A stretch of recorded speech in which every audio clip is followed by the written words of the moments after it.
जय हिंद दोस्तों, आप सभी का स्वागत है आपके अपने channel day to day learning पर। साथियों, आज हम लोग का यह क्लास एसएससी जीडी के लिए टॉप 25 जीके जीएस का क्वेश्चन होने वाला है। तो चलिए साथियों, स्टार्ट करते हैं आज का पहला क्वेश्चन। पहला क्वेश्चन है, अब घटित पारिस्थितिकी तंत्र और पारिस्थितिकी स्थिरता के संरक्षण और पुनर्जनन के माध्यम से एक क्षेत्र के विकास की प्रक्रिया डैश कहलाती है। तो क्या कहलाती है साथियों? पारिस्थितिकी विकास, सामाजिक स्थिरता या अस्थायी विकास। तो साथियों, इसमें जो राइट आंसर होगा ऑप्शन नंबर ए यानी पारिस्थितिकी विकास। और साथियों, पारिस्थितिकी विकास में क्या होता है? तो यह जीवों द्वारा पर्यावरण संरक्षण, संशोधन, विकास और सुधार की प्रक्रिया है। चलिए साथियों, अगला क्वेश्चन देखते हैं।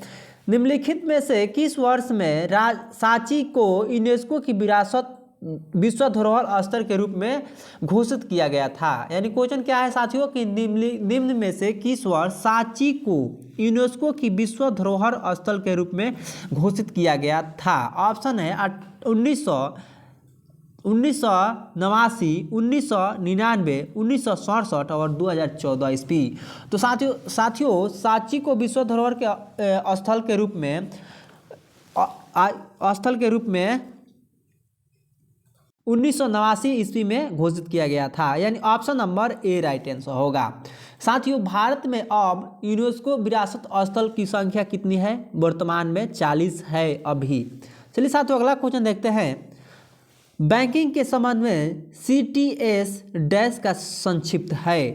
तो साथ ही इसमें जो राइट आंसर होगा चेक कंटेक्शन सिस्टम, यानी option number A right answer होगा। साथियों, अगला क्वेश्चन है, मृदा प्रबंधन और फसल चक्र, खरपतवार और कीट नियंत्रण और फसलों की वृद्धि और खाद्य उत्पादन में महत्वपूर्ण भूमिका निभाने वाली वायु के अध्ययन से संबंधित विज्ञान क्या कहलाता है? ऑप्शन है कीटोलॉजी, एग्रोनॉमी, एनाटॉमी या एग्रोएस्ट्रोलॉजी। तो साथियों, इसमें जो राइट आंसर होगा ऑप्शन नंबर बी यानी एग्रोनॉमी कहलाता है। और साथियों, इस एग्रोनॉमी में मृदा, पानी, फसल प्रबंधन के सिद्धांतों और प्रथाओं के से संबंधित अध्ययन किया जाता है। साथियों, अगला क्वेश्चन है, अंतर्राष्ट्रीय रेत कला महोत्सव का 9वां संस्करण दिसंबर 2020 ईस्वी में कहाँ आयोजित किया गया था? ऑप्शन है ओडिशा, तमिलनाडु, महाराष्ट्र, आंध्र प्रदेश। तो साथियों, इसमें राइट आंसर होगा ऑप्शन नंबर ए यानी आंध्र प्रदेश राइट आंसर होगा। साथियों, आंध्र प्रदेश के पुरी जिले के कोणार्क चंद्रभाल समुद्र तट पर शुरू किया गया था। साथियों, अगला क्वेश्चन देखते हैं। निम्नलिखित में से किस वर्ष में हिंदू विधवा पुनर्विवाह अधिनियमित किया गया था? साथियों, ऑप्शन है 1856, 1890, 1906 और 1934 ईस्वी। तो साथियों, इसमें जो राइट आंसर होगा ऑप्शन नंबर ए यानी 1856 ईस्वी में क्या किया गया था साथियों? तो हिंदू विधवा पुनर्विवाह अधिनियम पारित किया गया था। और साथियों, यह डलहौजी के द्वारा पारित किया गया था। किसके साथियों? डलहौजी के द्वारा पारित किया गया था। और साथियों, ये भी जानेंगे कि लॉर्ड विलियम बेंटिंक के द्वारा सती प्रथा का अंत किया गया था। किसके द्वारा साथियों सती प्रथा का अंत किसके द्वारा किया गया था? तो लॉर्ड विलियम बेंटिंक के द्वारा किया गया था। चलिए साथियों, अगला क्वेश्चन देखते हैं। एग्जाम वॉरियर पुस्तक के लेखक कौन है? ऑप्शन है विक्रम सेठ, विवेक देव राय, अभिषेक मनु सिंघवी या नरेंद्र मोदी। तो साथियों, एग्जाम वॉरियर की पुस्तक के लेखक नरेंद्र मोदी है, यानी option number D right answer होगा। और साथियों, जानेंगे विक्रम सेठ के द्वारा इंपॉर्टेंट कौन सा बुक लिखा गया था? तो वह जो है अ सुटेबल बॉय। क्या है साथियों? Suitable boy. ये किसके द्वारा लिखा गया है? तो विक्रम सेठ के द्वारा लिखा गया है। चलिए साथियों, अगला क्वेश्चन देखते हैं। 1918 में खैरा में आई बाढ़ के बाद निम्नलिखित में से किसने अंग्रेजों के खिलाफ नो टैक्स कैंपेन का नेतृत्व किया था? ऑप्शन है मोरारजी देसाई, त्रिभुवन दास पटेल, महादेव देसाई या वल्लभ भाई पटेल। तो साथ ही इसमें राइट आंसर होगा ऑप्शन नंबर डी यानी वल्लभ भाई पटेल के द्वारा यह नो टैक्स नो पेंशन का नेतृत्व किया गया था। और साथियों यह जो हुआ था यह गुजरात में हुआ था, गुजरात राज्य में हुआ था। चलिए साथियों अगला क्वेश्चन है साथियों, लेबांग बुमनी नृत्य इनमें से किस भारतीय राज्य के लोक नृत्य प्रदर्शनों की सूची का हिस्सा है? ऑप्शन है त्रिपुरा, उड़ीसा, महाराष्ट्र, केरल। तो साथियों इसमें राइट आंसर होगा त्रिपुरा, यानी option number A right answer होगा। और साथियों इसे लेबांग बुमानी भी कहा जाता है।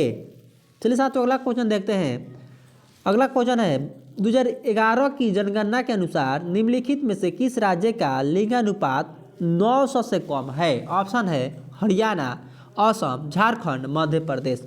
तो साथियों इसमें जो राइट आंसर होगा ऑप्शन नंबर ए हो जाएगा। और साथियों साथ ही जानेंगे कि भारत में सबसे कम लिंगानुपात वाला राज्य है हरियाणा, और सबसे ज़्यादा लिंगानुपात वाले राज्य कौन सा है? तो केरल।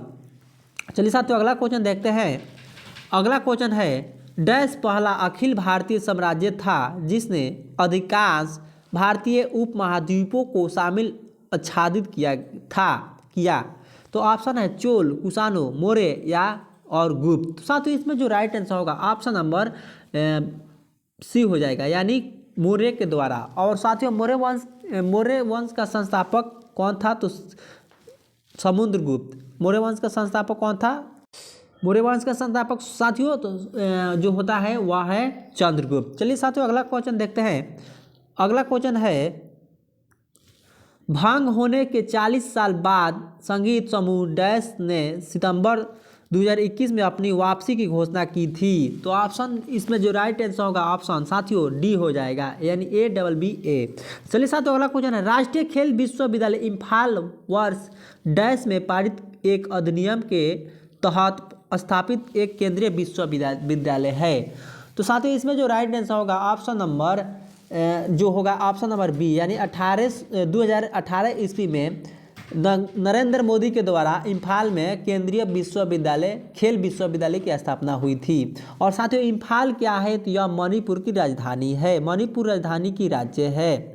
चलिए साथियों अगला क्वेश्चन देखते हैं। इम्फाल क्या है साथियों? तो मणिपुर राज्य की राजधानी है। अगला क्वेश्चन है जीव जंतुओं की संरचना, स्वरूप और पारिस्थितिकी वितरण के वैज्ञानिक अध्ययन को क्या कहा जाता है? ऑप्शन है जूलॉजी, बॉटनी, सोरोलॉजी या एथनोलॉजी। तो साथियों जूलॉजी में हम लोग क्या अध्ययन करते हैं? तो जीव जंतुओं की संरचना, स्वरूप और पारिस्थितिकी वितरण के वैज्ञानिक अध्ययन को हम लोग क्या कहते हैं? जूलॉजी। और साथियों यह भी जानेंगे कि जूलॉजी जो है अरस्तु ने जूलॉजी शब्द का सबसे पहला शब्द दिया था, और उन्हें जूलॉजी का जन्म भी कहा जाता है। जूलॉजी का जनक किसे कहा जाता है? अरस्तु को। चलिए साथियों अगला क्वेश्चन देखते हैं। उत्तर प्रदेश के बाद किस राज्य में लोकसभा सीटों की संख्या सबसे अधिक है? ऑप्शन है तमिलनाडु, आंध्र प्रदेश, बिहार और महाराष्ट्र। साथियों उत्तर प्रदेश के बाद सबसे ज़्यादा लोकसभा की सीटों की संख्या महाराष्ट्र में है। तो चलिए साथियों और जानेंगे साथियों लोकसभा में अधिकतम कितनी सीटें हैं? तो साथियों वर्तमान में लोकसभा की अधिकतम संख्या 550 होती है, और वर्तमान में कितने हैं? तो 543 है। चलिए साथियों अगला क्वेश्चन देखते हैं। प्राचीन भारत में लोगों का मानना था कि जब ब्राह्मणों की मदद से डैश अनुष्ठान किया जाता था तो इससे बलि देने वाले का क्षत्रिय के रूप में पुनर्जन्म होता था, भले ही वह जन्म से क्षत्रिय न हो। यह किसके द्वारा किया गया था? तो साथियों इसमें जो राइट आंसर होगा हिरण्यगर्भ, यानी option number D right answer होगा। सबसे बड़ा एक कोशिकीय जीव कौन सा है? ऑप्शन है ऑप्शन क्या है साथियों? ईस्ट एसिटेबुलेरिया और एसिटोबैक्टर या अमीबा। तो साथियों इसमें जो राइट आंसर होगा सबसे बड़ा एक कोशिकीय जीव अमीबा होता है, यानी option number D right answer होगा।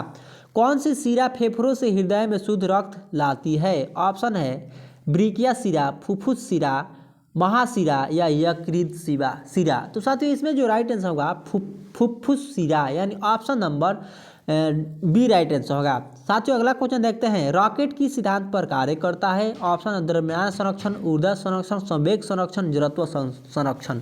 तो साथियों रॉकेट संवेग के संरक्षण के नियम पर कार्य करता है। तो साथियों आशा करता हूँ आप सभी को वीडियो पसंद आया होगा। साथियों वीडियो को लाइक कर दीजिए एंड ज़्यादा से ज़्यादा सब्सक्राइब कर दीजिए और शेयर कर दीजिए। फिर मिलेंगे नेक्स्ट वीडियो में। जय हिंद, जय भारत।